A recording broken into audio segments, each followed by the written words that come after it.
বাসর রাত হলো সকল নরনারীর জন্য একটা বিশেষ রাত, কিন্তু এই রাতটা মনে হয় আমার জন্য না। রাতুল আমাকে এক প্রকার ধাক্কা দিয়ে ঘরে ঢুকিয়ে দিল। আমি রুমে গিয়ে দেখি মৌ বিয়ের সাজে বসে আছে।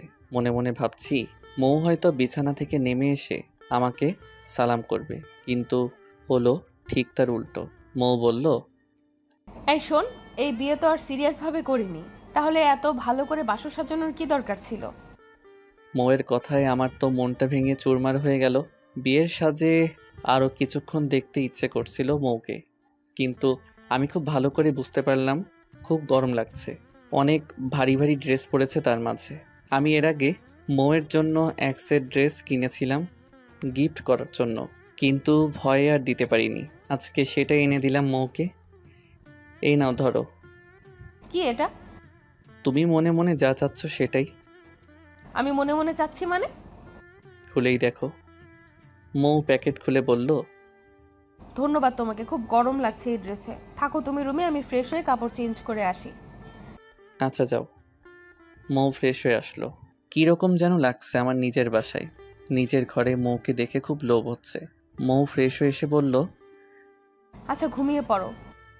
আমি যখন বিছানায় উঠতে যাচ্ছিলাম তখন মৌ বলল, এই এখানে কেন, সোফায় গিয়ে ঘুমাও। সোফায় কেন? কারণ আমি তোমাকে এখনো স্বামী হিসেবে মানি নাই। তাও আমি সোফায় ঘুমাতে পারবো না। তোমার সমস্যা হলে তুমি ঘুমাও। আচ্ছা বিছানায় ঘুমাও, কিন্তু মাঝখানে একটা কোল বালিশ দেওয়া থাকবে। তারপর আমি আর মৌ ঘুমিয়ে পড়লাম। পরের দিন খুব ভোরে আমার ঘুম ভাঙলো। পাশে তাকিয়ে দেখি মৌ এখনও ঘুমিয়ে আছে। ওকে ঘুমন্ত অবস্থায় দেখতে খুব মায়াবী লাগছে। বিশেষ করে ওর ঠোঁট দুটো আমাকে আকৃষ্ট করছে। আমি আর কিছু না ভেবেই 4 ঠোঁট এক করে দিলাম। আহ, জীবনের প্রথম চুম্বন। হঠাৎ করে মৌ আমাকে ধাক্কা মেরে ফেলে দিল। মৌয়ের ঘুম ভেঙে গিয়েছে। বিছানা থেকে উঠতেই, রবিউল, আমি এটা তোমার থেকে আশা করিনি। তুমি কিভাবে এটা করতে পারলে? আমি তোমাকে খুব ভরসা করতাম। বলেই মৌ কান্না করা শুরু করলো। আমিও হা হয়ে গেলাম। এভাবে মৌ আমাকে থাপ্পড় দিবে এটা আশা করিনি। পুরো 4টা থাপ্পড় দিয়েছে। আমি তো এখনো গাল ধরে আছি। সরি, কান্না করো না প্লিজ, আমাকে ক্ষমা করে দাও। আমি তোমাকে ক্ষমা করতে পারবো না। আমি তোমার থেকে এসব ভাবিনি। আচ্ছা, কি করলে তুমি আমাকে ক্ষমা করবে বলো তুমি? তোমাকে আমি কখনোই ক্ষমা করব না, কিন্তু আমি তোমার সাথে থাকতে পারি কিছু শর্তের উপর। যদি তুমি শর্তগুলো মেনে নাও তাহলে আমি তোমার সাথে থাকবো, আর না হলে আমি বাসা ছেড়ে চলে যাব। সারা উল্টো বিপদে পড়লাম। দেখা যায় এখন মৌ যদি বাসা ছাড়ে তাহলে আমার কপালে খারাপই আছে। ওর বাবা মা আমাকে ছাড়বে না, উল্টো তখন অপহরণের মামলা খেয়ে যাব। মৌয়ের শর্ত মানা ছাড়া কোনো উপায় নাই। আচ্ছা, আমি তোমার শর্তগুলো মেনে নিব, তবু তুমি কোথাও যেও না। আচ্ছা শোনো তাহলে, আমার শর্তগুলো: 1, ভুলেও আমাকে কখনো স্পর্শ করতে পারবে না। 2, আমার উপর কোনো অধিকার খাটানো যাবে না। 3, আমার স্বাধীনতায় কোনো হস্তক্ষেপ করা যাবে না। আর এই 3 শর্ত তোমার মানতেই হবে। দূর, কিসের শর্তের কথা বলছে? কি হলো, কথা বলছো না কেন? আচ্ছা, মেনে নিলাম তোমার শর্তগুলো। ওকে, কিন্তু মনে রেখো এটাই তোমার শেষ এবং প্রথম সুযোগ। একবারের জন্য যদি ভুলে যাও এইসব, তাহলে ওই দিনই শেষ দেখবে আমায়, আর আমার চেহারাও তুমি দেখবে না। আচ্ছা। তারপর ফ্রেশ হয়ে বাহিরে আসলাম। তখন রাতুল এসে বলল, কিরে দোস্ত, কেমন মারলি বিড়াল? দাঁত চেপে রাগ কন্ট্রোল করলাম। উত্তর হিসেবে একটা হাসি দিলাম। আমি জানি আমার ব্যথা। না পারছি কান্না করতে, না পারছি হাসতে। পুরো মাঝ সাগরে ফেসে আছি। বিয়ের 3 দিন পার হয়ে গিয়েছে, এখনও মৌ রেগে আছে। সব আত্মীয় স্বজন চলে গিয়েছে। বাসা এখন একদম ফাঁকা হয়ে গিয়েছে। কিন্তু একটা বিষয় আমি বুঝতে পারি না, মৌ খুব ভালো ব্যবহার করছে আমার আব্বু আম্মুর সাথে। অল্পতেই একদম আপন করে নিয়েছে আব্বু আম্মুকে। এমন ভাব নিয়ে থাকে যেন মৌ এই বিয়েতে অনেক খুশি। এই মেয়েকে চেনা অসম্ভব। আমি আম্মুকে বললাম, আম্মু আমি কলেজে যাব। এই রবিউল, বলো। মৌকে নিয়ে কলেজে যা। আচ্ছা যাচ্ছি। মৌকে নিয়ে বাইকে করে কলেজের দিকে রওনা দিলাম। আজকে বাইক নিয়ে সরাসরি মৌয়ের কলেজের ভেতরে চলে গেলাম। মৌকে বাইকে দেখেই ওর কিছু বান্ধবী এগিয়ে আসলো কথা বলার জন্য। কিরে, তুই এতদিন কলেজে আসিস নাই কেন? আর সাথে কে উনি? তোর কি লাগে? কলেজে আসি নাই অসুস্থতার জন্য, আর ওর সাথে তোদের পরিচয় করিয়ে দেই। ওর নাম রবিউল, আমার কাজিন লাগে। আর রবিউল এর আমার বান্ধবী ঝুমা, সাথী আর প্রিয়া। কাজিন বলাতেই মেয়েগুলো একটু আহ্লাদি সুরে আমার সাথে কথা বলা শুরু করলো। প্রিয়া নামের মেয়েটা তো সরাসরি ফেসবুক আইডি চেয়ে নিল। মৌ একটু বিরক্তই হলো বটে। এক প্রকার জোর করেই মৌ ওর বান্ধবীদের নিয়ে চলে গেল। আমি তাকিয়ে দেখছি মৌকে, কিন্তু কিছু দূর যাওয়ার পর ঘটল আরেক ঘটনা। প্রিয়া নামের মৌয়ের বান্ধবীটা আবার আসলো আমার কাছে। আমি কি তোমাকে তুমি করে বলতে পারি? বলেন। আমি তুমি করে বললে তোমারও আমাকে তুমি করে বলতে হবে। আচ্ছা, তুমি কি কিছু বলবে? বলবো। আমার আজকে একটু ভালো লাগছে না। আমাকে কি একটু বাসায় নামিয়ে দেবে? আমার বাসা খুব একটা দূরে না। এমনভাবে বলল মেয়েটি, আমি নাই করতে পারলাম না। প্রিয়াকে নিয়ে বাইকে করে ওর বাসার দিকে যাচ্ছিলাম। পথে প্রিয়া বাইক থামিয়ে আইসক্রিম খেতে চাইলো। অপরিচিত হওয়াতে আমি না করতে পারলাম না। মেয়ে মানুষের এটাই খারাপ স্বভাব, সেলফি নিতেই হবে। যাই করুক না কেন, সেলফি নিবেই। প্রিয়াকে নামিয়ে দিয়ে চলে আসতে যাব, আবার বাঁধলো বিপত্তি। প্রিয়া জোর করেই ওদের বাসায় নিয়ে গেল। প্রিয়াদের বাসায় গিয়ে আমি হকচকিয়ে গেলাম। খুবই ভালো অবস্থা প্রিয়াদের। পুরো বাসা ভর্তি দামি দামি ফার্নিচার, আর বাসাটাও খুব সুন্দর। ডুপ্লেক্স বাসা, একদম আমেরিকান স্টাইলে তৈরি বাসাটি। তারপর বাসায় চলে এলাম। বাসায় এসে ফ্রেশ হয়ে নিয়ে ঘড়ির দিকে তাকাতেই দেখি 1টা বাজে। মৌকে আনতে যাব 3টার দিকে, কিন্তু 1টার দিকে মৌ চলে আসছে। মৌকে দেখে বুঝলাম খুব রেগে আছে। কিছুই বুঝলাম না কি হলো হুট করে। আবার সকালে তো সব ঠিকঠাকই ছিল। আমি রুমে শুয়ে আছি। একটু পর মৌ আসলো রুমে। কিছু বলছে না মৌ। এত তাড়াতাড়ি চলে আসলে যে? আমাকে তো কলও দিতে পারতে। তোমাকে কল দিতে যাব কেন? তোমাকে কল দিয়ে ডিস্টার্ব করে কি করব? তোমার তো অনেককে সময় দিতে হয়, কত কাজ তোমার, আইসক্রিম খাওয়া, ঘুরতে যাওয়া। ও তাহলে মহারানী এই বিষয় নিয়ে রেগে আছেন? কিন্তু এই বিষয় নিয়ে মৌয়ের রাগ করার মানেটা বুঝলাম না। আমি অন্য কোনো মেয়ের সাথে কথা বললে মৌয়ের কি তাহলে জ্বলে? মৌকে শিক্ষা দেওয়ার একটা পথ পেয়ে গিয়েছি। খুব বড় করে হুমায়ুন ফরিদির ভিলেনি হাসিটা দিতে ইচ্ছে করছিল, কিন্তু হাসতে পারছি না। মৌ গোসল সেরে এসে ড্রেসিং টেবিলের সামনে বসে সাজছিল। আমি প্রিয়ার নাম্বারে দিলাম একটা কল। টিং টিং টিং। আসসালামু আলাইকুম। ওয়ালাইকুম আসসালাম। আরে বলো না রবিউল, তোমাকেই কল দিব ভাবছিলাম। তাই প্রিয়া তো কল দিতে চেয়েছিল কেন? তোমাকেই মিস করছিলাম রবিউল। জানো তুমি এত ভালো মানুষকে এত সঙ্গ দিতে পারো, সেটা আজকে তোমার সাথে সময় না কাটালে বুঝতে পারতাম না। আরে প্রিয়া, কি যে বলো তুমি। তুমিও অনেক ভালো, বুঝলে? কত তাড়াতাড়ি আমার সাথে মিশে গেলে। হুট করে মৌ আমার হাত থেকে ফোনটা কেড়ে নিয়ে দেয়ালে আছাড় মারল। ফলে যা হওয়ার তাই। আমার সাধের ফোনটা কয়েক টুকরো হয়ে গেল। আমি মাত্র 3 মাস আগে কতগুলো টাকা দিয়ে কিনেছিলাম ফোনটা। কি হলো এটা? মৌ, তুমি আমার ফোন ভাঙলে কেন? খুব ঠান্ডা মাথায় কথাগুলো মৌকে বললাম। মৌ কিছুই বলতে পারছে না, একদম চুপ করে আছে। আমি নিজেও জানি এই প্রশ্নের কোনো সঠিক উত্তর মৌয়ের কাছে নেই। মৌ চুপ করে না থেকে আমার কথার উত্তর দাও। সরি। সরি শুনতে চাইনি আমি তোমার থেকে। তোমার কাছে উত্তর চেয়েছি। কোন অধিকারে তুমি আমার উপর অধিকার দেখাও? তোমার প্রিয়ার সাথে কি সেটা বলো তো আমায়। কিছু না, আর থাকলেও তো তোমার কিছু হওয়ার কথা না। ও আমার ক্লাসমেট, তুমি ওর সাথে কখনো কথা বলবে না। আর কেমন কথা বললে মৌ? এটা বুঝলাম না। তোমার ক্লাসমেট, সেটা তোমার ক্লাসে, আর আমি ওর সাথে কথা বললে তোমার তো প্রবলেম হওয়ার কথা না। আমি তো আর তোমার স্বামী না, আর তুমিও আমার বউ না যে আমি কার সাথে কথা বলবো কার সাথে বলবো না সেটা তুমি আমায় বলে দিবে। কথাগুলো একটু কঠিনভাবেই বললাম। মৌয়ের খুব লাগলো, সেটা স্পষ্টই বুঝতে পারলাম। আচ্ছা সরি, আমার ভুল হয়ে গিয়েছে। ভুল হয়েছে বুঝলাম, আর প্রথমবার তাই ক্ষমা করলাম। আচ্ছা। কথাগুলো বলা শেষে আমি স্পষ্ট মৌয়ের চোখে জল দেখতে পারলাম। ল্যাপটপ দিয়ে আবারও প্রিয়ার সাথে কথা বলা শুরু করলাম। মেয়েটাকে যেমন ভাবছিলাম তেমন না, খুবই সাধারণভাবেই কথা বলে আর প্রচণ্ড মেধাবী। আর মেধাবী হওয়াটা স্বাভাবিক, মেডিকেলের স্টুডেন্ট বলে কথা। পরের দিন মৌকে কলেজে নিয়ে যাওয়ার সময় ও আমার সাথে যাবে না, একাই যাবে। আমিও বেশি জোর না করে মৌকে একাই যেতে বললাম, কিন্তু মৌয়ের সাথে বাসা থেকে বের হওয়াতে জিজ্ঞাসা করলো, এই তুমি কই যাও? কলেজে যাই। কলেজে যাই মানে? আমি প্রিয়ার সাথে একটু দেখা করব।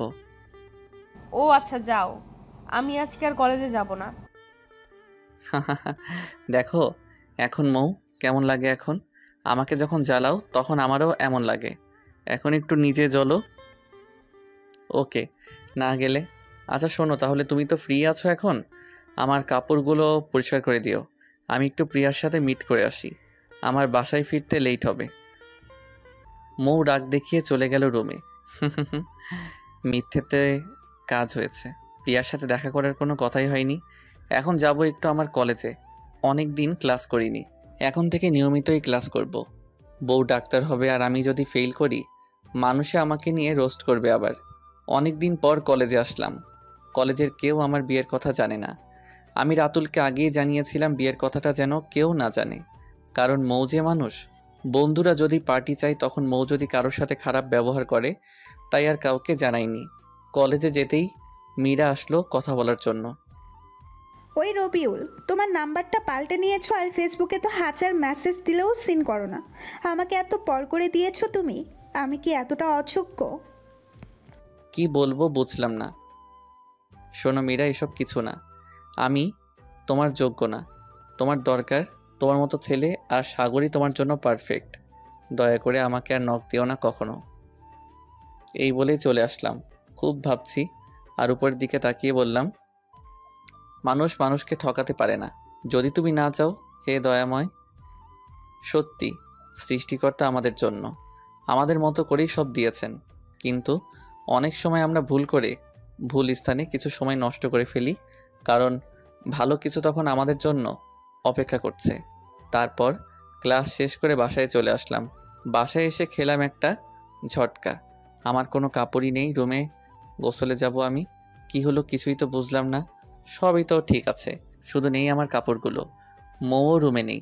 মৌকে খুঁজতে খুঁজতে চলে গেলাম ছাদে। যা দেখলাম তা মোটেও আশা করিনি। সবগুলো কাপড় পরিষ্কার করে দিয়েছে। কেমনে কি কিছুই তো বুঝছি না। মৌ কেন আমার কাপড় পরিষ্কার করেছে? ও নিজেই তো নিজের কাপড় কখনো পরিষ্কার করেনি মনে হয়। আমি বললাম, তুমি কেন এত কাপড় পরিষ্কার করতে গেলে? আমি তো তখন সিরিয়াস বলিনি। আচ্ছা এরপর আর কখনো আমার কাপড় পরিষ্কার করো না। মৌ কিছুই বলল না। আচ্ছা এখন নিচে চলো, ছাদে খুব রোদ, দুপুরে তো খাবারও খাও নাই, চলো নিচে গিয়ে খাওয়া দাওয়া করে নিই। একসাথে খাওয়া দাওয়া শেষ করে নিলাম। মৌ অনেকক্ষণ থেকে চুপ করেছিল, তারপর বলল, তো প্রিয়ার সাথে কেমন ঘুরলে? মৌ তাহলে এই কারণে চুপ করেছিল? আমিও বলে দিলাম, ভালোই। প্রিয়া খুবই মিশুক আর ভালো মেয়ে, তাই না? আমি কেমনে বলবো, তুমিই তো ঘুরছো, সেটা তুমিই ভালো জানো। আরে এমন করে রেগে যাচ্ছ কেন তুমি? তোমার কাছের বান্ধবী, তাই তোমার কাছে জানতে চেয়েছি, তার জন্য এইভাবে রিয়্যাক্ট করার কি আছে? রাগ দেখিয়ে চলে গেল মৌ নিচে। আমিও মৌয়ের পিছু পিছু নিচে চলে আসলাম। যাক, ওষুধে কাজ হচ্ছে। মৌ খুব জেলাস ফিল করছে, কিন্তু কেন জেলাস ফিল করে ঠিক বুঝতে পারলাম না। ও কি আমাকে ভালোবাসে নাকি? খুব ভালোই চলছিল দিনগুলো। মৌয়ের সামনে সবসময় প্রিয়া প্রিয়া করি, আর মৌ সবসময় তেলে বেগুনে জ্বলে ওঠে। 3 মাস হয়ে গিয়েছে আমাদের বিয়ের। হুট করে একদিন মৌ এসে আমাকে 2টো টিকিট দিল। আমি তো কিছুই বুঝলাম না। এটা তো কক্সবাজারের টিকিট। মৌয়ের সাথে সম্পর্কটা আগের চেয়ে ভালো। আর যাই হোক, মৌ এখন আর রাগ করে না আমার উপর, অনেক ভালো ব্যবহার করে এখন মৌ। আমি জানি না ঠিক কী কারণে এত ভালো হয়ে গেল। আর একটা কথা, মৌ এখন আর আমার নাম ধরে ডাকে না, ডাকলেই খুব কম, অনেক সময় ভুল করে বলে ফেলে। ওই ওই বলেই বেশি ডাকে। খুব ভালো লাগে মৌয়ের যখন এই বলে আমায় ডাকে। এই শোন, আপু দিয়ে গিয়েছে এই টিকিটগুলো, আমাদের হানিমুনের ব্যবস্থা করেছেন কক্সবাজারে। আমি এসবের কিছুই জানি না। আমার থেকে না শুনেই সরাসরি টিকিট দিয়ে চলে গেল। এই তুমি বলো, যাবে কি ওখানে, নাকি তোমার প্রিয়াকে ছাড়া কোথাও যেতে পারবে না? আর আমি তো তোমার কেউ না, তো আমায় নিয়ে যাবেই বা কেন আর? মেয়েটা আসলে এক লাইন বেশি বোঝে। নিজেই প্রশ্ন করছে আর নিজেই উত্তর দিচ্ছে নিজের মতো করে। টিকিট যেহেতু কালকের তারিখে কাটা, তাই কালই যাচ্ছি আমরা। তুমি তোমার ব্যাগ গুছিয়ে রেখো, রাতেই সকাল 6টায় বিমানের ফ্লাইট। আব্বু আম্মুর থেকে বিদায় নিয়ে আমরা বাসা থেকে বের হলাম। ঘড়ির দিকে তাকিয়ে দেখি 4:30 বাজে। বাহিরে অনেক কুয়াশা পড়েছে। আমি মৌ হাঁটছি। বাসা থেকে 1 কিলোমিটার হাঁটতে হবে আমাদের। এত সকালে রিক্সা পাওয়া যাবে না রাস্তায়। খুব ভালো লাগছে মৌকে নিয়ে হাঁটতে। খুব ইচ্ছে করছে মৌয়ের হাতটা ধরে হাঁটতে, কিন্তু আমি জানি এটা মৌ যদি শুধু জানতে পারে যে আমি এসব ভাবছি, তাহলে এখনই বাসায় চলে যেতে পারে। আমার অবশ্য খুব ভালোই লাগছিল, মৌকে নিয়ে ট্যুরে যেতে পারছি। 1 ঘন্টার মধ্যেই আমরা পৌঁছে গেলাম। আব্বু সব বুক করে রেখেছিল আগেই আমাদের, তাই আর কোনো ঝামেলা হলো না। হোটেলটা খুবই গোছানো, আব্বুর পছন্দ আছে বলা চলে। ফ্রেশ হয়ে কিছুক্ষণ রেস্ট নিলাম, তারপর মৌকে নিয়ে সমুদ্র পাড়ে চলে গেলাম। মৌ তো সমুদ্র দেখেই দৌড়ে চলে গেল, নেমে পড়ল সমুদ্রে। আমি অবশ্য খুব পছন্দ করি না বাহিরে গোসল করতে, আমি শুধু আমার পা নামিয়েছি সমুদ্রের পানিতে। মৌ বেশ দূরে চলে গিয়েছে। আমি তাকিয়ে তাকিয়ে মৌয়ের লাফালাফি দেখছিলাম। হুট করে মৌ ডুব দিল। 30 সেকেন্ড পার হওয়ার পরও মৌ উঠল না। আমি তো ভয় পেয়ে গেলাম, কেমন যেন আত্মাটা কেঁপে উঠল। সাথে সাথে মৌ মাথা তুলল, আমার দিকে তাকিয়ে দিল হাসি। আমার সাথে ফাইজলামি করার কি হলো? এরকম সেন্সিটিভ বিষয়ে আবারও ডুব দিল, কিন্তু 1 মিনিটের কাছাকাছি হয়ে গেল, তবু উঠল না। আমি তো পাগলের মতো করে লাফিয়ে গিয়ে দেখি ঢেউয়ের সাথে মৌ অনেক দূর চলে গিয়েছে। তার মানে মৌ সাঁতার পারে না। আমি তাড়াতাড়ি করে সাঁতরে গিয়ে মৌকে পাড়ে নিয়ে আসলাম। অল্প পানিও খেয়েছে। আমি তো প্রায় কান্না করে দিছি। আমার কান্না করা দেখে মৌ আবারও জোরে হেসে দিল। আমার রাগ কন্ট্রোল করতে পারলাম না, কষিয়ে একটা দিলাম মৌয়ের গালে। সব বিষয়ে মজা করতে হবে তোমার। আজ যদি কিছু একটা হয়ে যেত তোমার, আমি বাসায় কি বলতাম? মৌ কিছু না বলে দৌড়ে হোটেলে চলে গেল। আল্লাহ তোমাকে অনেক ধন্যবাদ। মৌয়ের কিছু হয়ে গেলে কি নিয়ে থাকতাম। আমিও হোটেলে চলে আসলাম। দুজনেই ফ্রেশ হয়ে নিলাম। মৌ চুপ করে আছে, আমিও কিছু বলছি না। আমার এখনও রাগ কমে নাই মৌয়ের প্রতি। নিজে যা ভাববে তাই ঠিক, কারো কোনো সিদ্ধান্তের কোনো মূল্য নেই। মৌ নীরবতা ভাঙল। ধন্যবাদ। আজকে তুমি না থাকলে হয়তো আমি মরেই যেতাম। দুবার তুমি আমার লাইফে অনেক বড় ক্ষতি থেকে রক্ষা করলে। আচ্ছা আচ্ছা, আমি আমার দিক থেকে শুধু কর্তব্য পালন করছি। আচ্ছা ঠিক আছে। জানো রবিউল, আমার লাইফে কেউ আমার শরীরে হাত তোলে নাই। আর থাপ্পড় দিয়েছো সেটা না হয় ঠিক আছে, তাই বলে এত জোরে দিতে হবে? অনেক ব্যথা পেয়েছি। সরি বলতেই চোখে পানি এসে গেল। হাই বোকা, তুমি কান্না করছো কেন? পাগল ছেলে, চোখের জল মুছে নাও। সত্যি বলতে মৌকে প্রচণ্ড রকমের ভালোবাসি, নিজের থেকেও খানিকটা বেশি। মৌ আমার আধারে ডুবন্ত ক্যারিয়ারটাকে আলোর দিকে এনেছে। আমাকে আমার থেকেও বেশি বোঝে মেয়েটা। আজ 2 মিনিট দেরি হলেই চিরতরে হারিয়ে ফেলতাম আমার ডক্টর আপুকে। ছি, আমার ডক্টর ওটাকে জ্যোৎস্নায় আকাশটা ছেয়ে গিয়েছে। মৌকে নিয়ে খুব সমুদ্র পাড়ে যেতে ইচ্ছে করছে। আমার অনেক স্বপ্ন ছিল আমার প্রিয় মানুষটার সাথে সমুদ্র পাড়ে বসে রাত পার করে গল্প করা। তখন মৌ বলল, এই চলো না আমরা বাহিরে যাই। বাহিরে যাবে কেন তুমি? দেখো কত সুন্দর জ্যোৎস্না, এতগুলো টাকা খরচ করে আসলাম আমরা, এখন কি রুমে বসেই পার করে দিব সময়গুলো? মৌয়ের কথা বলার ধরনে আমি তো অবাক হলাম। আমি যা বলতে চাইছি সেটা মৌ বলছে, এ তো মেঘনা চাইতেই বৃষ্টি। আমি খুশি হলাম, কিন্তু এটা মৌকে বুঝতে দিলাম না। মৌকে নিয়ে বাহিরে গেলাম। চাঁদ আর জ্যোৎস্নার আলো সমুদ্রের বালু আর পানির উপর পড়ে এমন একটা দৃশ্য, সেটা কখনো বলে বোঝানো সম্ভব না। দেখছো কি সুন্দর বাহিরের পরিবেশ। আমি আর মৌ একটা স্থানে বসে বসে গল্প করছিলাম। মৌ ওর ছোটবেলার কাহিনী বলল। মৌ এত কথা বলতে পারে তা আগে জানতাম না। ও বলেই যাচ্ছে, আমি খালি শুনে যাচ্ছি। এই আমিই তো শুধু বলছি, তুমি কিছু বলো এখন। আমি আর কি বলবো বলো, তুমি বলছো এটাই ভালো। কি বলবো মানে? তুমি তো কবিতা পারো, রাতুল আমায় বলেছে। আমার একটা কবিতা শোনাও না, আবৃত্তি করে, তোমার নিজের লেখা। কি আর করব, ইচ্ছে না থাকা সত্ত্বেও আমার লেখা একটা কবিতার মতো কিছু একটা শোনানোর চেষ্টা করলাম মৌকে।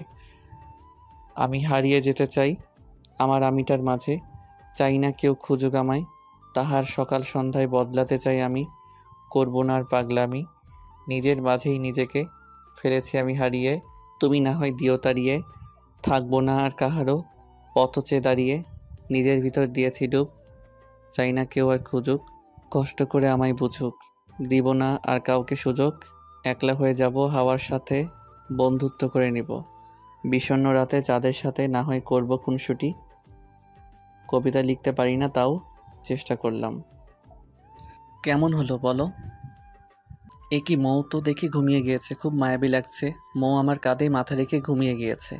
আমার কেন যেন ডাকতে ইচ্ছে করছিল না। আমি মনে মনে ভাবছিলাম মৌয়ের ঘুম না ভাঙা অবধি ডাক দিব না। অন্যদিকে একভাবে বসে থাকার জন্য আমার পা ব্যথা করছিল।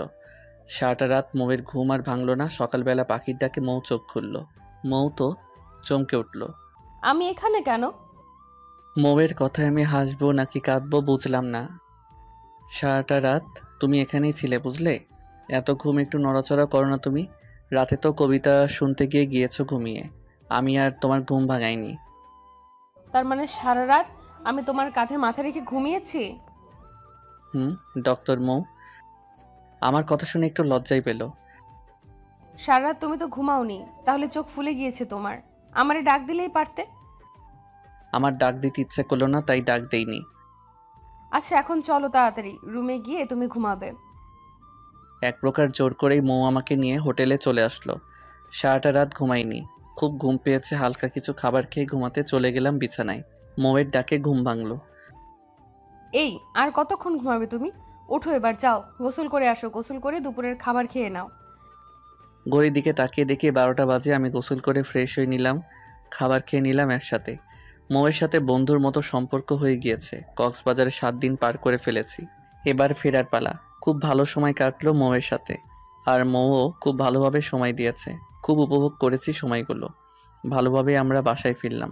মৌ ধীরে ধীরে আমার দিকে দুর্বল হচ্ছে, কিন্তু মাঝে মাঝে মৌয়ের ব্যবহারে কিছুই বুঝি না, কীরকম অদ্ভুত আচরণ। রুমে শুয়ে আছি, তখন মৌ এসে বলল, একটা কথা বলার ছিল তোমাকে। বলো। আমার এভাবে পড়াশোনা হচ্ছে না। আমার লাস্ট টেস্ট এক্সামে এক সাবজেক্টে ফেল আসছে। আমি হোস্টেলে থাকতে চাই, আর তুমি চাইলে এখনই আমরা আলাদা হয়ে যেতে পারি, কারণ এখন আমার খুব সাপোর্ট প্রয়োজন। কিন্তু যদি আমি তোমাকে ডিভোর্স দিয়ে দিই, তাহলে আমাকে বাসা থেকে আর সাপোর্ট দিবে না। আমি তোমার সাথে খুব ভালো ব্যবহার করেছি, কিংবা তুমিও এটাকে আমি বন্ধুত্ব হিসেবেই নিয়েছি। আমি জানি না তুমি কি ভেবেছো আমাদের সম্পর্কটাকে। যাই ভেবে থাকো না কেন, সেটা তোমার পার্সোনাল ব্যাপার। তুমি আমাকে অনেক হেল্প করেছো, এখন চাইলে আমার মেডিকেল কলেজের শেষ পর্যন্ত হেল্প করতে পারো। তারপর আমি বাইরে চলে যাব স্কলারশিপ নিয়ে। কিন্তু এইভাবে আমি বাসায় থাকলে আমি পাসই করতে পারবো না। এখানে আমি একদম ফোকাস করতে পারছি না পড়াতে, তাই আমি কালকেই হোস্টেলে চলে যাব। এখন তুমি বলো, তুমি কি বলতে চাও? খুব কষ্ট লাগলো মৌয়ের কথাগুলোতে, কিন্তু মিথ্যা তো কিছু বলেনি মৌ, বাস্তবিক সব বলেছে। ভেতর থেকে কোনো কথাই আসছিল না আমার, খুব কষ্ট লাগছিল। তবু নিজেকে সামনে নিয়ে বললাম, শোনো মৌ, আমি জানি না তুমি আমাকে ঠিক কী রকম ভাবো। আমি কথা দিচ্ছি তোমাকে, তুমি যতদিন বাংলাদেশে আছো ততদিন আমি তোমার পাশে আছি, আর তুমি যা ভালো ভাবো আমি তাই করব। আচ্ছা এখন খেয়ে নাও তুমি, কাল সকালে তোমাকে হোস্টেলে রেখে আসব। পরের দিন মৌকে নিয়ে কলেজে যাচ্ছি। এর আগেও অনেকবার কলেজে দিয়ে আসছি, কিন্তু আজকের বিষয়টা খুব আলাদা। মৌকে রেখে আসবো হোস্টেলে। মৌকে নিয়ে হোস্টেলে গেলাম। ওদের ওখানে কিছু ফর্মালিটি পূরণ করে চলে আসলাম। কলেজে থেকে বের হয়ে বারবার মৌয়ের কলেজের দিকে তাকালাম। এই ভবনের ভিতরেই থাকবে আমার ভালোবাসা। মৌ ভালো না বাসলেও আমার খুব ভালো লাগতো মৌয়ের সাথে থাকতে। আজ থেকে সেই ভালো লাগা আর হবে না। 3 দিন পার হয়ে গেছে, মৌ হোস্টেলে চলে গিয়েছে। খুব খালি খালি লাগে মৌকে ছাড়া। এই 3 দিনে একবারের জন্য মৌকে আমি মন থেকে সরাতে পারছি না। খুবই মিস করছি। হয়তো আব্বু আম্মু বুঝতে পারছে বিষয়টা। এসব ভাবছি এমন সময় আম্মু আসলো রুমে। আম্মু, তুমি আমার রুমে কিছু বলবে কি? দেখ, তুই যদি মৌকে ছাড়া থাকতে না পারিস, তাহলে মৌকে নিয়ে আয়। তবু এরকম খাওয়া দাওয়া বাদ দিয়ে থাকিস না। আমার একটা মাত্র ছেলে তুই। তোর যদি কিছু একটা হয়ে গেলে, তখন আমরা কি নিয়ে থাকবো বল? খুব খারাপ লাগলো। আম্মুর কথায় সত্যি ঠিক বলছে। পৃথিবীর কোনো বাবা মাই চায় না তার সন্তানের খারাপ হোক। আমার এইভাবে মন খারাপ করে থাকলে চলবে না। আমি যেমন মৌকে ভালোবাসি, তেমন আমার বাবা মাও আমাকে ভালোবাসে। আমি কারোর জন্য আর তাদেরকে কষ্ট দিতে পারবো না। দেখ রবিউল, আমি কোনো দিন বলিনি তোকে তোর এটা করতে হবে, তুই এটা হবি, কিংবা আমাদের কোনো সিদ্ধান্ত তোর উপর চাপিয়ে দেইনি। তুই কি করবি সেটা তোর ওপর, কিন্তু আমি আর তোর বাবা চাই তুই শুধু নিজের খেয়াল রাখ, বাকিটা তোর ইচ্ছে। শোন, আমি জানি মৌকে তুই খুব ভালোবাসিস, কিন্তু এখন তোর যদি খারাপ লাগে তাহলে তুই পছন্দের কোনো কাজ করা শুরু কর, দেখবি তাহলে আর এত খারাপ লাগবে না। সত্যি বলছো কি তুমি আম্মু? কেন, মিথ্যে বলার কি আছে বল? তার মানে তুমি বলতে চাইছো আমি আবার রাজনীতি শুরু করি? হ্যাঁ চাই, তবুও তুই আগের মতো উৎফুল্ল থাক, এটাই চাই আমরা। আমার জীবনের প্রথম প্রেম ছিল পলিটিক্স। মীরা আমার জীবনে আসার আগে আমি পলিটিক্সে জড়িয়েছিলাম খুব ভালোভাবে, কিন্তু মীরা আর বাসার কেউই চাইতো না পলিটিক্স করি, তাই বাধ্য হয়ে পলিটিক্স ছেড়ে দেই। খুব ভালোবাসতাম আমি পলিটিক্স, খুবই অল্প বয়সে অনেকটা এগিয়েও গিয়েছিলাম আমি, কিন্তু মাঝপথে ছেড়ে দেই। আমি অন্যরকম রাজনীতি করতাম। আমি ফার্স্ট ইয়ারের ছাত্র হয়ে আমাদের এলাকা মাদকমুক্ত করেছিলাম। আমাদের একটা সার্কেলই ছিল, যতটা পারি ততটা করি। এখন আমাদের এই সার্কেলের মেম্বার পুরো 5,000। এখনও এই সার্কেলটার লিডার, অলিখিত লিডার আমি। আমার খুব কাছের বন্ধু অনিককে দায়িত্ব দিয়ে বাদ দেই নিজের হাতে করা ফাউন্ডেশনটা থেকে। আমি যখন আমাদের ফাউন্ডেশন পরিচালনা করতাম তখন মাত্র 400 ছেলে ছিল আমাদের সার্কেলে। ভার্চুয়ালি পরিচালনা হতো আমাদের ফাউন্ডেশন। আমি দায়িত্ব ছাড়ার পর আমাকে আর কেউ দেখেনি আমাদের ফাউন্ডেশনে। আমার নাম ছিল শুভ্র। এই নামটা আমার বন্ধু অনেক দিয়েছিল। পরে কেমনে যেন এই নামেই সবাই আমাকে চিনত। পুরো শহরের সবাই জানে যতটা পারি ততটা করি। ফাউন্ডেশনের পরিচালক দেশের বাইরে থেকে পরিচালনা করে, কিন্তু অনেক বাদে তেমন কেউ জানেই না শুভ্র নামের আমি এখনও দেশেই আছি। আম্মু চলে গেল, খুব ভালো লাগলো। পুরনো কথাগুলো মনে হতেই কত মানুষকে আমরা সাহায্য করেছি। ইস, মুহূর্তগুলো কতই না শান্তির ছিল। ফোন বের করে অনেককে কল দিলাম। কয়েক সেকেন্ড রিং হওয়ার পরই রিসিভ করলো। শুভ্র ভাই আমাকে কল দিয়েছে, আমার নিজেকে ধন্য মনে হচ্ছে। হালা, এই ফাজলামো রাখবি তুই? শোন, আমি আবার ফিরতে চাই রাজনীতিতে। সিরিয়াস বলছিস তুই? সিরিয়াস। আমি বুঝেছি এই কাজটাই আমার ভালো লাগা আর পছন্দের। জীবনে জানি না কতদিন বাঁচবো, কিন্তু এখন থেকে সারাটা জীবন মানুষের পাশে থেকে পার করে দিতে চাই। শোন, তুই কালকে আমাদের সার্কেলের সবার হাতে একটা মিটিং রাখ, আমাদের কলেজেই মিটিং রাখ। আচ্ছা দোস্ত, তাহলে কালকে কি হরতাল দিয়ে দিব পুরো শহরে? কিসব পাগলের মতো কথা বলছিস? সাধারণ মানুষের ক্ষতি করে কি হবে? তুই শুধু ব্যবস্থা কর আর আমাদের গ্রুপে পোস্ট করে দে। সবাইকে আসতে হবে তো এমন না, যারা কাছে ও ফ্রি আছে তারা আসলেই চলবে। আচ্ছা রাখছি আমি তাহলে। পরের দিন আমি সকালবেলা পাঞ্জাবি পরে অনেকের সাথে কলেজে গেলাম। গিয়ে যা অবস্থা হলো তাতে আমি হকচকিয়ে গেলাম। কমপক্ষে 3,000 পোলাপান এসেছে। পুরো শহরে হইচই পড়ে গিয়েছে। গাড়ি চলাচল অফই বলা চলে মোটামুটি। অনেকটা ভিড় ভেদ করে মঞ্চে উঠলাম আমি আর অনেক ছোট একটা বক্তব্য দিয়ে আমাকে পরিচয় করিয়ে দিল। আমি মাইক্রোফোন হাতে নিতেই সবাই পাগলের মতো অবস্থা হয়ে গেল। অনেক খুশি হয়েছে আমাকে দেখে। সবাই বুঝতে পারলো সেটা আমি। নিজের অজান্তেই চোখের জল এসে পড়ল। মনে মনে ভাবলাম সবার জন্যই ভালোবাসা রেখেছেন আল্লাহ, আমার জন্য ভালোবাসাগুলো হয়তো এই পাগলদের কাছেই রেখেছে। খুব সার্থক মনে হলো নিজেকে। আমি কিছু কথা বলে কিছু কাজ করার কথা বললাম সবাইকে। কাজের বিবরণ গ্রুপে জানানো হবে। খুব ভিড় পড়ে যাচ্ছিল, তাই আমি আর আমাদের জনসভা বেশি টাইম না রেখে শেষ করে দিলাম। বাসায় চলে আসলাম। বাসায় এসে রাতে একটু ফেসবুকে গিয়ে দেখি আমার বক্তব্যটা পুরো ভাইরাল। অল্প সময়ে 1 মিলিয়ন ভিউ।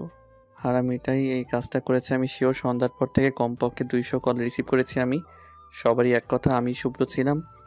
কাছে থেকেও কেউ বুঝে নাই। হুট করে মোয়ের নাম্বার থেকে কল আসলো। আসসালামু আলাইকুম। ওয়ালাইকুম সালাম। তুমি শুভ্র? একটাবার বলতে তো পারতে। আচ্ছা বলনি, ঠিক আছে। সত্যি তোমার এই ফাউন্ডেশন খুব ভালো। আমি নিজেও এই ফাউন্ডেশনের মেম্বার। আজ গিয়েও ছিলাম সভায়। মানুষের ভিড়ে হয়তো দেখতে পারোনি। তোমার মতো মানুষের সাথে বন্ধুত্ব হয়ে আমি সত্যিই সার্থক। ভালো থেকো আর সাবধানে নিজের খেয়াল রেখো। আমিও তেমন কিছু না বলে রেখে দিলাম। মৌ চলে গিয়েছে। আজ 2 মাস পুরো হলো। খুব স্বাভাবিক হয়ে গিয়েছি আমি। এখন খুব একটা মনে হয় না মৌয়ের কথা। ঠিক মনে হয় না বললে ভুল হবে। মনে হলেও আগের মতো এখন আর খারাপ লাগে না। সত্যি বলতে এই পৃথিবীতে সবারই নির্দিষ্ট জায়গা আছে, যেখানে প্রত্যেক মানুষই ভালো সেই জায়গাটাই। এখন এটাই মেনে নিয়েছি আমি। মৌয়ের হৃদয়টা আমার জন্য আসল জায়গা না, আমার জন্য এই রাজনীতি ভালো। বাসায় বসে বসে আমার পোষা বেড়ালটার সাথে কথা বলছিলাম, এমন সময় ভূত দেখার মতো চমকে গেলাম। মৌ ব্যাগপত্র নিয়ে দাঁড়িয়ে আছে। এ কি, তুমি এভাবে এখানে কেন? মানে কি বলছো তুমি?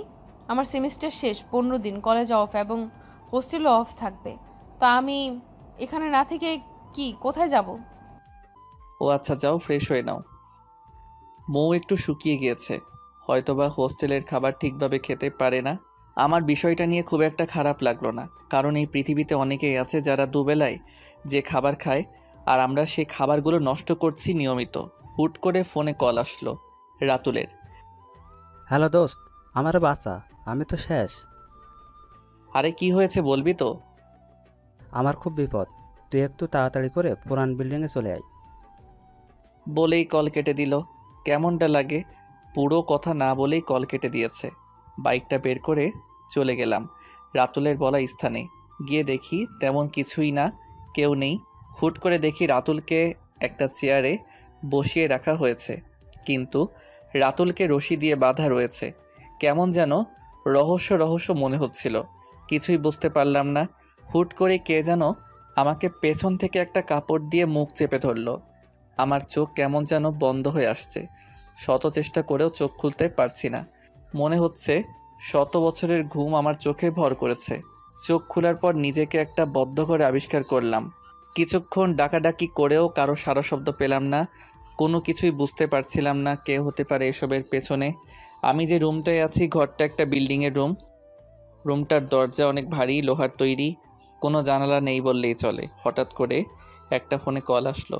আমি তো অবাক হয়ে গেলাম, এটা তো আমার ফোন না, কার ফোন তাহলে এটা? রিসিভ করলাম কলটা, ওপাশ থেকে একটা মেয়ের কণ্ঠ ভেসে আসলো। আমি তো কল্পনাও করতে পারছি না এসবের পেছনে তাহলে মীরার হাত। কি অবস্থা মিস্টার রবিউল? সরি, এখন তো তুমি রবিউল না, লিডার শুভ্র। তা কেমন লাগলো লিডার আমার ম্যাজিকটা?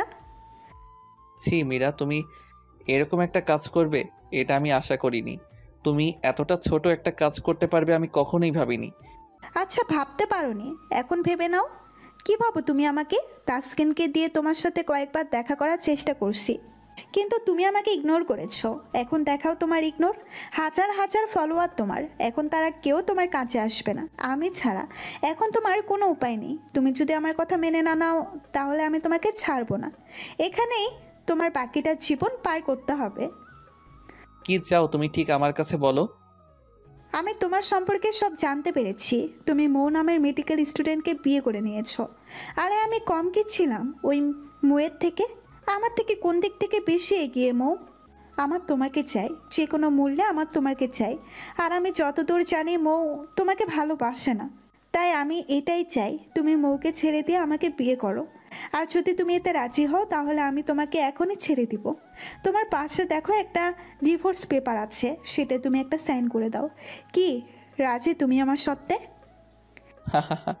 আমি মরে গেলেও মৌকে ছেড়ে তোমাকে বিয়ে করব না। আমি তোমাকে বেঈমান ভেবেছিলাম, এখন আমি খুব ভালো করে বুঝতে পারছি তুমি একজন অসুস্থ মানুষ। তোমার বিবেক বুদ্ধিও নষ্ট হয়ে গিয়েছে। আমাকে ছেড়ে দাও তুমি, আমি তোমাকে ক্ষমা করে দিব, আর নিজে চিকিৎসা করাও।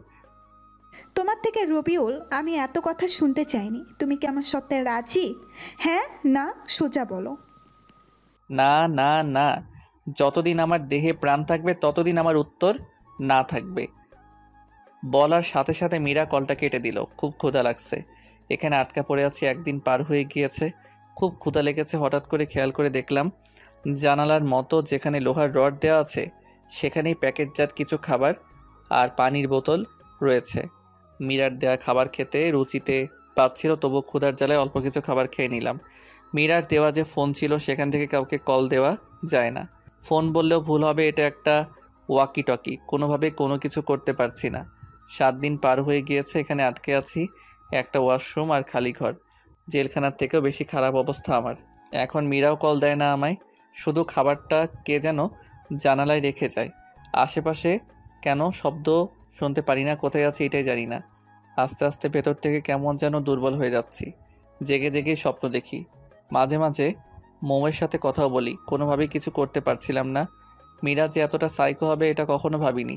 খুব অসহায় লাগছে নিজেকে, কিছুই করার নেই। কয়েকবার দেয়ালও ভাঙার চেষ্টা করেও সেটা পারিনি। খুবই শক্ত দেয়ালগুলো। আমি নিচের ফ্লোরে দাগ করে রাখি তারিখ আর সময় হিসাব করার জন্য। 15 দিন পার হয়ে গিয়েছে। মীরার কল আসলো আবার ওয়াকি টকিতে। তো কেমন কাটছে আপনার দিনকাল? আপনার সিদ্ধান্তে কি কোনো পরিবর্তন হয়েছে?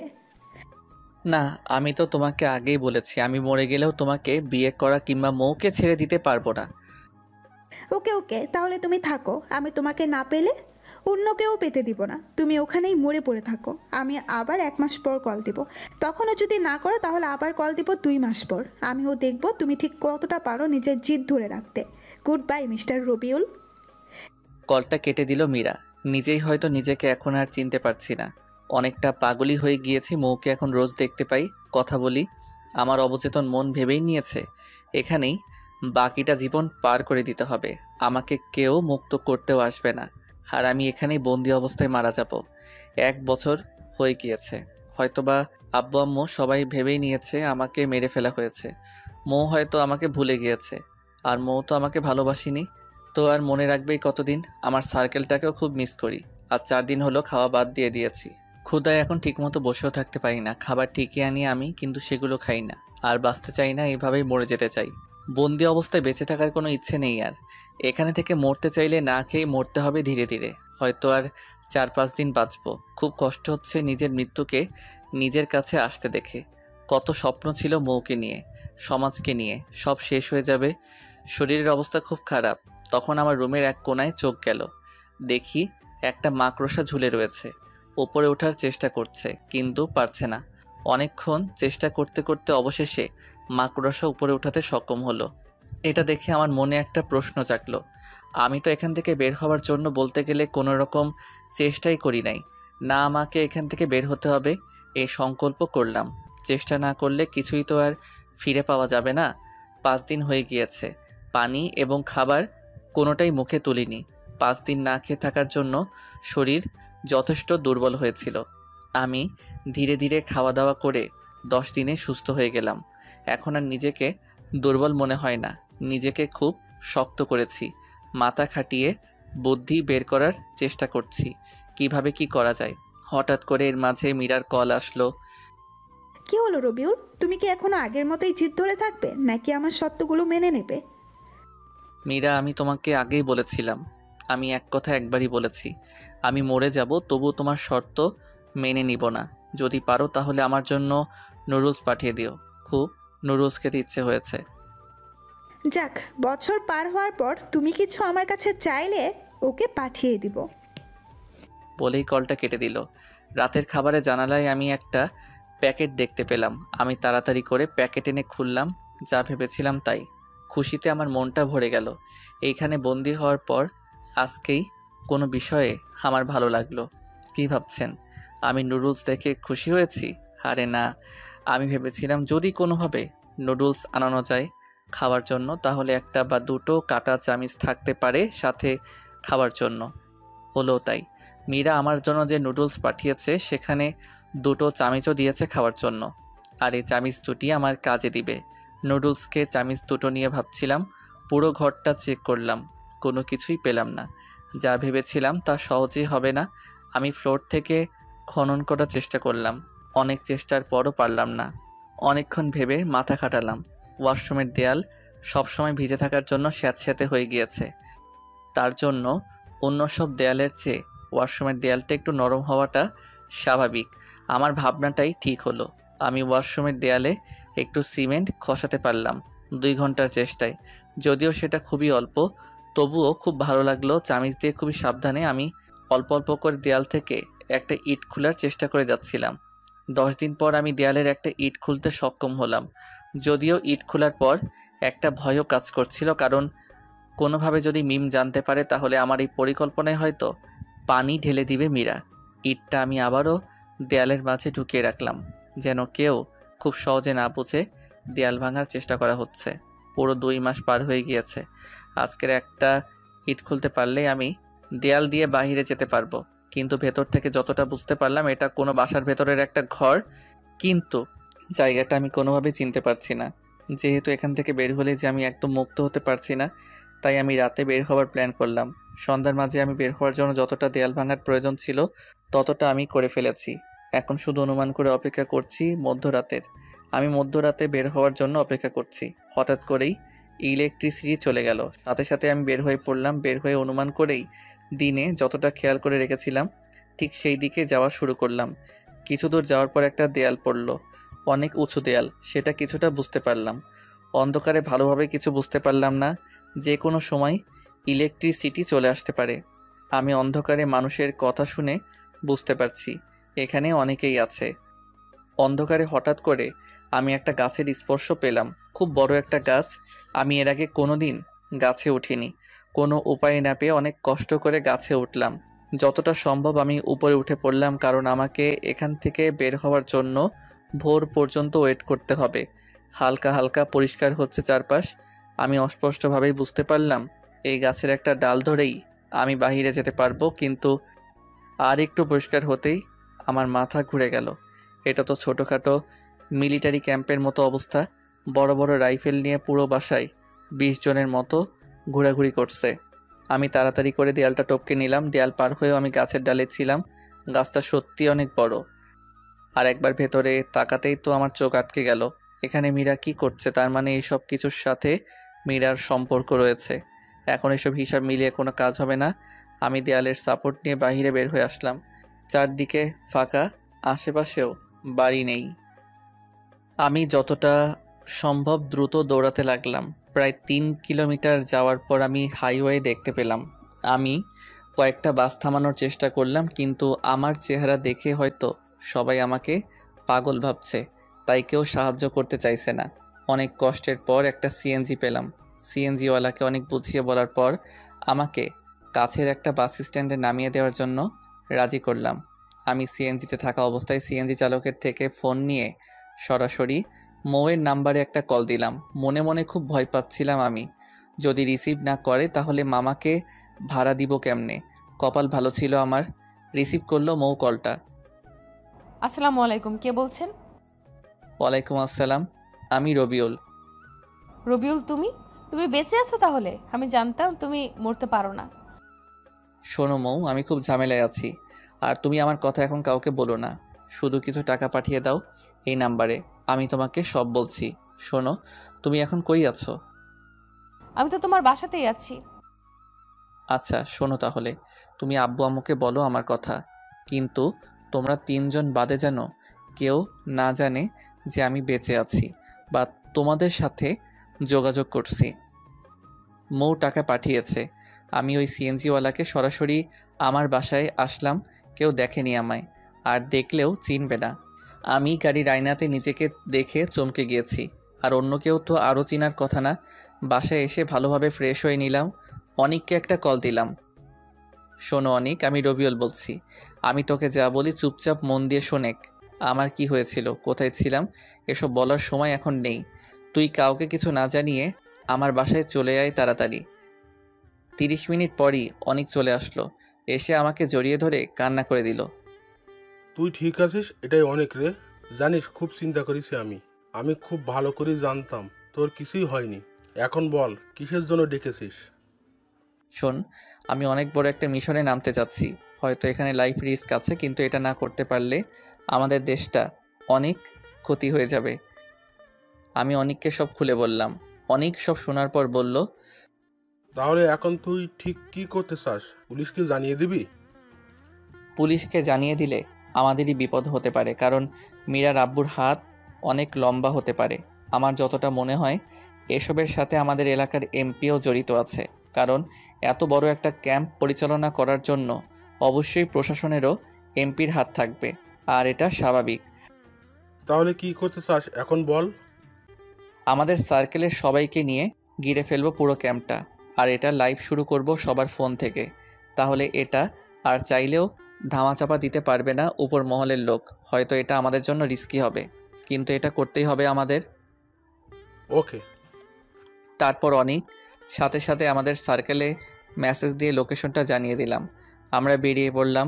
আমি হয়তো ভাবছি মানুষ ততটা আসবে না, কিন্তু ভুল ছিল আমার ধারণা। একটা মানুষও মনে হয় বাদ নিয়ে আসার জন্য। 6 ঘন্টার সময়ের মধ্যেই আমরা পুরো ক্যাম্পটা ঘিরে ফেললাম। 30 মিনিটের মধ্যেই আমাদের লাইভগুলো ভাইরাল হয়ে গেল। প্রথমে কিছু লোক ক্যাম্প থেকে বের হতে চাইলেও পরে এত মানুষ দেখে সেই সাহস আর করেনি। সরাসরি ঢাকা থেকে ডিসির কল আসলো আমার ফোনে। আমি তো কল্পনা করতে পারছি না যে এই বিষয় এতদূর চলে গিয়েছে। শোনো রবিউল, আমি ঢাকা প্রশাসনের প্রধান। তোমরা কোনো ধরনের হামলা করো না। আমি তোমাদের সব দাবি মেনে নিব। বলো তোমরা ঠিক কি চাও? ধন্যবাদ স্যার, আপনি নিজে বিষয়টাকে গুরুত্ব দিয়েছেন। আমরা এটাই চাই। এখানে ভেতরে যা করা হবে সব লাইভ দেখানো হবে। আর এই কর্মকাণ্ডের পেছনে যে দায়ী থাকবে সে যত বড় মাপের লোক হোক না কেন, তাকে যেন কোনো প্রকার ছাড় দেওয়া না হয়। ওকে, আমি তোমার সব শর্ত মেনে নিলাম। তোমাদের জন্য আমি নিজে আসছি হেলিকপ্টার নিয়ে। আমি নিজে থাকবো পুরো মিশনে তোমাদের সাথে। 1 ঘন্টার মাঝেই ডিসি স্যার এসে পড়ল। সাথে সাথে আরও অনেক র্যাব ও আর্মি আসলো। আমি গুনতে না পেলেও খুব ভালো করে বুঝতে পারলাম কম করে 300 র্যাব আর আর্মি আসছে। হাতে হ্যান্ডমাইক নিয়ে ওয়ার্নিং দিয়ে ভেতরে সবাইকে আত্মসমর্পণ করার জন্য নির্দেশ দেওয়া হলো, কিন্তু ভেতর থেকে কোনো সাড়া পাওয়া গেল না। তাই র্যাব প্রথমে গেটটা ভেঙে ফেলল। এখন আস্তে আস্তে ভেতরে যাওয়ার পালা। র্যাব ও আর্মি বাহিনী ভাগ হয়ে সামনে ও পেছন দিক থেকে আক্রমণ করার প্ল্যান করেছে। সামনে থেকে র্যাব সবাইকে ব্যস্ত রাখছে আর পেছন থেকে আর্মি অ্যাটাক করবে। অল্প সময়ের মধ্যেই সবাইকে কোণঠাসা করে দিল র্যাব ও আর্মি বাহিনী। বেশ কিছুক্ষণ গোলাগুলিও হলো, লাইভ সব দেখানো হচ্ছিল। সবাই তখন আত্মসমর্পণ করে দিয়েছে। হঠাৎ করে মীরা একটা পিস্তল বের করে মৌয়ের উদ্দেশ্যে গুলি ছোড়ে। মীরা এরকম কিছু করতে পারে এটা আমি আগেই ভেবেছিলাম। আমি মৌকে সাপোর্ট দিতে ওকে টান দিয়ে সরিয়ে দিলাম। মীরার পিস্তল থেকে গুলিটা বের হয়ে আমার পাদর ছিদ্র করে বের হয়ে গেল। এক মুহূর্তের জন্য সব স্লো মোশনভাবে দেখতে পাচ্ছিলাম। এক মুহূর্তের মধ্যে সব শেষ। আমার শরীর থেকে অনেকটা রক্ত ছিটে মৌয়ের শরীরে ফিনকি দিয়ে পড়লো। এখন যদি আমি মরেও যাই আমার কোনো আফসোস থাকবে না। চোখের সামনে সব কিছু ঝাপসা হয়ে যাচ্ছে। আস্তে আস্তে চেষ্টা করেও চোখ খুলে রাখতে পারলাম না। চোখ খোলার পর নিজেকে আমি হসপিটালে আবিষ্কার করলাম। হসপিটালে আমাকে আনা হয়েছে। মৌ, আব্বু, আম্মু সবাই পাশে বসে আছে। আমার বুকে লাগা গুলিটা কোনো বিপজ্জনক জায়গায় না গেলে শুধু হাড় বেদ করে বের হয়ে গিয়েছে, যার জন্য এবারের মতো আমি বেঁচে গেলাম। আমি মোটামুটিভাবে সুস্থ হওয়ার পর বাসায় চলে আসলাম। কিন্তু এর মাঝে আমি কয়েকবার কথা বলেছি মৌয়ের সাথে। মৌয়ের থেকে জানতে পারি আমাদের গ্রুপটাকে সরকার থেকে পুরস্কৃতও করা হবে। মীরার বাবা ও মীরা এই চক্রের মূল হোতা। সাথে আমাদের এমপিও জড়িত ছিল। সবাই এখন জেলে আছে। কর্মটাই এমন, কর্মের ফল না চাইলেও ভোগ করতে হয়। বিপুল পরিমাণ মাদক ও অস্ত্র জব্দ করা হয়েছে। সব কিছু স্বাভাবিক হয়ে গিয়েছে। এত কিছুর পরেও মৌয়ের আচরণ আগের মতোই আছে। আমিও কিছু বলিনি। আমি আমার মতো পলিটিক্স নিয়ে খুব ভালো আছি। আমি বাসায় আসার পর মৌ আবারও হোস্টেলে চলে গিয়েছে। আমিও কোনো কিছু মৌকে বলিনি। দেখতে দেখতে মৌয়ের মেডিকেল ক্যারিয়ারের আজকে শেষ দিন। মেডিকেল কলেজে অনুষ্ঠান হবে, হয়তোবা বড় ধরনের। মীরা ও ওর বাবাকে ধরিয়ে দেওয়ার পর থেকে আমার জনপ্রিয়তা আরও অনেক বেড়ে যায়। এখন অনেক বড় বড় লোকদের সাথে উঠা বসা। মৌয়ের কলেজের প্রিন্সিপাল নিজে আমাকে ইনভাইট করেছেন, কিন্তু মৌ যেখানে আমাকে কিছু জানায়নি, তাই আমিও যেতে চাই না। হুট করে আমার ফোনটা কেঁপে উঠল। ফোনের দিকে তাকিয়ে দেখি মৌ কল দিয়েছে। আসসালামু আলাইকুম। ওয়ালাইকুম আসসালাম। কেমন আছো রবিউল? আছি বেশ। তুমি তো ভালোই আছো। আমাদের কলেজে আজকে বিদায়ী সম্বর্ধনা, কলেজ জীবনের শেষ দিন। তুমি একটু আসবে কি? কেন জানি না করতে পারলাম না, রাজি হয়ে গেলাম নিজের অজান্তেই। মৌ আজকে একটা নর্মাল ড্রেস পরেছে, খুবই ভালো লাগছে ওকে। পুরো কলেজ থেকে সেরা 3 জনের নাম ঘোষণা করা হলো। মৌ প্রথম হয়েছে, হওয়াটাই স্বাভাবিক। মৌ নিজের পড়াশোনার জন্য সব করতে পারে, আর সেটার ফল মৌ আজকে পেল। একজন সফল ডাক্তারের জীবনই এরকম হওয়াটাই স্বাভাবিক। মৌকে একটা স্মারক ও একটা গোল্ড মেডেল দেওয়া হলো পুরস্কার হিসেবে। সাথে কিছু বলার জন্য মাইক্রোফোনটা মৌকে দেওয়া হলো। মৌ মাইক্রোফোনটা হাতে নিয়ে বলা শুরু করলো। উপস্থিত স্যার, অনুষ্ঠানের অতিথিবৃন্দ, আমার সহপাঠী ও স্নেহের ছোট্ট ভাই ও বোনেরা, সবাইকে আমার পক্ষ থেকে আন্তরিক সালাম। আসসালামু আলাইকুম। আমি খুবই সাধারণ একজন মানুষ। সবার মতোই আমার সব কিছু আজকে আমার এই জায়গায় আসার জন্য আমাকে অনেক পরিশ্রম করতে হয়েছে। তাতে জাত চেপে সব সহ্য করে নিয়েছি। কিন্তু সব কিছুর উপরে আমার পাশে ছিল একজন মানুষ। ওই মানুষটা আমাকে এতটা সাপোর্ট দিয়েছে যে আমি সব বাধা জয় করতে পেরেছি এবং আমার সমস্ত কৃতিত্ব আমি তাকেই দিচ্ছি। সবাই তখন চিৎকার করে জিজ্ঞাসা করে জানতে চাচ্ছে সেই মানুষটা কে। হ্যাঁ, আজ আমি সব বলে দিব। চুপ করেন একটু। সবার মাঝেই নীরবতা, সবাই চুপ করে আছে শোনার জন্য। মানুষটা কে, যার জন্য একজন মেডিকেল ছাত্রী পুরো বাংলাদেশের ভেতর প্রথম হয়ে সেই কৃতিত্ব একজন মানুষকে দিচ্ছে। সেই মানুষটার কেউ নয়, আমার স্বামী। আমি অনেক পুরুষ দেখেছি জীবনে, কিন্তু আমার জীবনে আমার বাবার থেকেও আমি বেশি ভালোবাসা পেয়েছি। যার কাছে আমি সবচেয়ে বেশি নিরাপদ, সে আমার হাজবেন্ড। খুব বেশি ভালোবাসি। বলেই কান্না করে দিল মৌ। সবাই পরিচয় জানতে চাইছিল মৌয়ের থেকে। মৌ কান্না থামিয়ে আবার বলা শুরু করলো, সেই মানুষটা এই অনুষ্ঠানেই আছে। বলেই আঙ্গুলটা তুলে দিল আমার দিকে। আমাকে তো সবাই চিনে, নতুন করে মৌ আমাকে স্বামী হিসেবে পরিচয় করিয়ে দেওয়ার পর মানুষ পাগল হয়ে গেল যেন। আমি অনেক কষ্টে মঞ্চে গেলাম। মৌ তার গলা থেকে মেডেলটা নিয়ে আমাকে পরিয়ে দিয়েই জড়িয়ে ধরলো আমাকে। আমি তো লজ্জায় যেন মরে যাচ্ছিলাম। সবাই হাততালি দিয়ে শুভেচ্ছা জানাচ্ছিল। অনেক শব্দের মাঝেও মৌয়ের বলা ভালোবাসি রবিউল কথাটা আমি ঠিকই শুনতে পেলাম। মৌকে নিয়ে রিকশায় করে বাসায় ফিরছি। আমার হাতটা খুব শক্ত করে ধরে আছে মৌ, খুব শক্ত করে। আমি মনে মনেই বলে ফেললাম, অবশেষে সিনিয়র ডাক্তার আপু যখন বউ, হা হা হা হা হা।